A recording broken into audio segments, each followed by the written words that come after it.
ये रासायनिक खेती के उत्पाद से हम लोग अनाज प्राप्त करते हैं। इससे हम लोग का अंदर का लंग्स डैमेज हो जाता है, किडनी डैमेज हो जाता है। बहुत सारे कैंसर के जो पेशेंट है वो सामने आ रहे हैं ये रासायनिक खाद्य पदार्थ का सेवन करते हैं। खेती गृहस्थी में लगना चाहते हैं, वो भी पढ़ाई के माध्यम से, क्या आपने सोचा है? किसान वर्ग के लोग हैं, इन लोगों का उद्धार करना चाहिए। रासायनिक खेती की सहायता से ही इतनी अच्छी पैदावार कर सकते हैं। हम लोग जैविक खेती करके भी एक पौष्टिक आहार प्राप्त कर सकते हैं, पौष्टिक अनाज का उत्पादन कर सकते हैं। और अगर हमारे घर का ही खाना जहरीला हो तो बहुत इससे ज़्यादा हम लोग को क्षति होती है, आर्थिक क्षति भी और अपनी शारीरिक क्षति भी होती है। आप सबसे मेरा एक हार्दिक अनुरोध रहेगा कि आप लोग जैविक खेती की ओर ज़्यादा ध्यान दें और इस जहर वाले उत्पादन से बचें। नमस्कार, आप देख रहे हैं आपकी बुलंद आवाज। अभी हम भगवानपुर में हैं, तो भगवानपुर हम आए थे प्रिंस फर्नीचर में, आपको बता दें। और ये ऑनर हैं, और जब हमारी बात हुई तो पता चला कि ये बीएससी एग्रीकल्चर कर रहे हैं। तो हम बात करेंगे, जैसे कि इनके पिताजी व्यवसायी हैं, दादाजी पॉलिटिशियन हैं, फिर ये एग्रीकल्चर के क्षेत्र में जाना क्यों चाहते हैं? अभिषेक जी, सबसे पहले तो स्वागत है आपका। जी बहुत बहुत धन्यवाद आपका, और आप सभी दर्शकगण को मेरा नमस्कार। अच्छा, आप जैसे कि मैंने बोला कि आपके दादाजी जैसे पिताजी व्यवसायी हैं, जी अच्छा खासा पैसा कमाते हैं, जी बिल्कुल। फिर भी आप खेती गृहस्थी में लगना चाहते हैं, वो भी पढ़ाई के माध्यम से, क्या आपने सोचा है? देखिए, बीएससी एग्रीकल्चर करने का मेरा मेन फोकस तो यही है कि हम अपने जो किसान वर्ग के लोग हैं इन लोगों का उद्धार करना चाहते हैं। और सबसे बड़ी बात है कि आजकल हम देख रहे हैं कि ज़्यादातर लोग रासायनिक खेती की ओर अपना ध्यान केंद्रित कर रहे हैं, क्योंकि लोगों को पैदावार बहुत ज़्यादा बढ़ानी है। और पैदावार से ये उन लोगों को एक लाभ हो जाता है कि पैदावार अच्छी होने से और जल्दी होने से रासायनिक खेती की सहायता से उन लोगों को आर्थिक लाभ भी बहुत अच्छा मिलता है।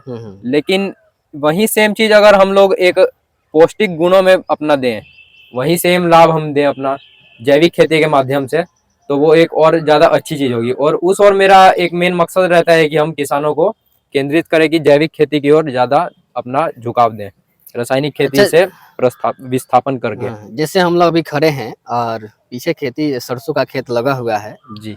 और हम लोग खेती में जैसे यूरिया लगाते हैं, उसमें आपके डीएपी लगाते हैं, ये रासायनिक खेती है, इससे पैदावार तो बहुत अच्छा होता है जी। लेकिन आप जो कह रहे हैं कि हम जैविक विधि से खेती करने के लिए जो आप पढ़ाई कर रहे हैं जी, तो क्या संभव है इस प्रकार से प्रोडक्शन दे पाना? जैसे प्रोडक्शन माने उसका जो उत्पादन जो है, पैदावार जो है। बिल्कुल संभव है, और बहुत अच्छी एक स्केल पर संभव है। ऐसा नहीं है कि हम लोग सिर्फ रासायनिक खेती की सहायता से ही इतनी अच्छी पैदावार कर सकते हैं। हम लोग जैविक खेती करके भी एक पौष्टिक आहार प्राप्त कर सकते हैं, पौष्टिक अनाज का उत्पादन कर सकते हैं, और एक बहुत अच्छी, मतलब बोल सकते हैं हम कि एक बहुत अच्छी इस कैपेसिटी में और एक स्केल पर बहुत ज़्यादा हम अनाज की उत्पादन कर सकते हैं, जिससे कि हमें पौष्टिक गुण भी मिल जाते हैं और एक जहरीले खाद्य पदार्थ से हम लोग बच सकते हैं। तो जैविक खेती से बीमारियों की, जैसे बोल रहे हैं, बीमारी कम होगा।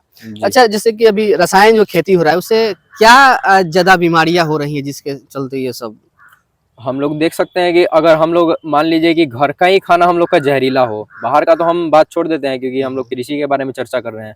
अगर हमारे घर का ही खाना जहरीला हो तो बहुत इससे ज़्यादा हम लोग को क्षति होती है, आर्थिक क्षति भी और अपनी शारीरिक क्षति भी होती है।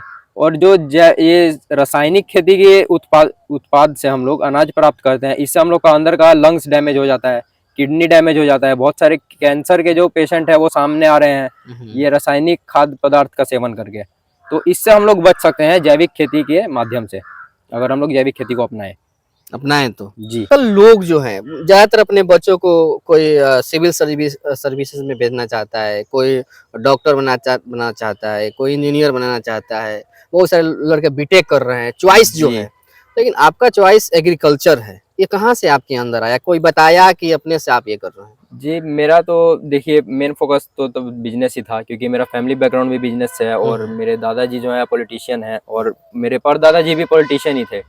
तो ऐसा मेरे मन में धारणा एग्रीकल्चर को लेकर आया, क्योंकि मैं देख रहा था कि हम मतलब ऐसे सोशल मीडिया के माध्यम से भी देखते हैं कि आज हमने इतने कैंसर पेशेंट को मतलब गवा दिया, जान खो दी इतने लोगों ने। ये सब हम गहराई से डिटेल्स से सर्च किए कि ऐसा हो क्यों रहा है, तो हमने ऐसा पाया कि ये सिर्फ बाहर के खाने से ही नहीं हो रहा है, ये हमारे घर के खाने में भी कुछ ना कुछ दिक्कत जो है। अपने खेती जो है जी, हमारे घर के खाने में भी प्रॉब्लम है। तो उस चीज़ को सुधारने के लिए मैंने इस स्ट्रीम को चुना जो कि बीएससी एग्रीकल्चर है। बाकी सब लोग का अपना अपना रुझान होता है, बहुत सारे लोग अलग अलग क्षेत्र में अपना प्रगति कर भी रहे हैं, लेकिन ये भी एक अच्छा ऑप्शन है, अच्छा विकल्प हम इसको बोल सकते हैं अपना कैरियर बनाने के लिए। बीएससी एग्रीकल्चर जो है, अच्छा, अभी आप कहाँ से कर रहे हैं बीएससी एग्रीकल्चर? मेरा बीएससी एग्रीकल्चर का कोर्स हो रहा है सहारनपुर उत्तर प्रदेश के रामपुर मनिहारन एक जगह है, वहां से गोचर महाविद्यालय से मैं कर रहा हूँ, जो कि मान्यता प्राप्त है मां शाकुंभरी यूनिवर्सिटी से। अच्छा, ये अभी हम लोग बिहार में हैं और सिवान जिला है ये। जी। अच्छा, यहाँ के जो लोग हैं जैविक खेती में जो कि रुचि नहीं रखते हैं, क्या कहिएगा अगर वो करना चाहें आप ये वीडियो देखने के बाद में, तो किस प्रकार से वो लोग कर सकते हैं? देखिए, आप सबसे मेरा एक हार्दिक अनुरोध रहेगा कि आप लोग जैविक खेती की ओर ज़्यादा ध्यान दें और इस जहर वाले उत्पादन से बचें। और अगर आप लोगों को मतलब क्षेत्रीय जानकारी हम इस क्षेत्र का बता दें, सिवान क्षेत्र का, जो भगवानपुर हाट में है एक यहाँ पर फार्मर फेस नाम का कंपनी है, जो कि जैविक खेती के बारे में अपना आपका जानकारी भी आपको प्रदान करेंगे और उससे संबंधित जो सामान है, कृषि से संबंधित सामान जैविक खेती के, वो भी आपको उपलब्ध करवा देते हैं। वो फार्मर फेस उनका कंपनी का नाम है, भगवानपुर हाट में है वो। आप एक बार जरूर विजिट करें। किसान भाई जितने भी मेरे आप वीडियो को देख रहे हैं, आपसे मेरा हार्दिक अनुरोध रहेगा कि आप फार्मर फेस को विजिट करें और वहाँ पर आप जैविक खेती के बारे में संपूर्ण जानकारी प्राप्त करें।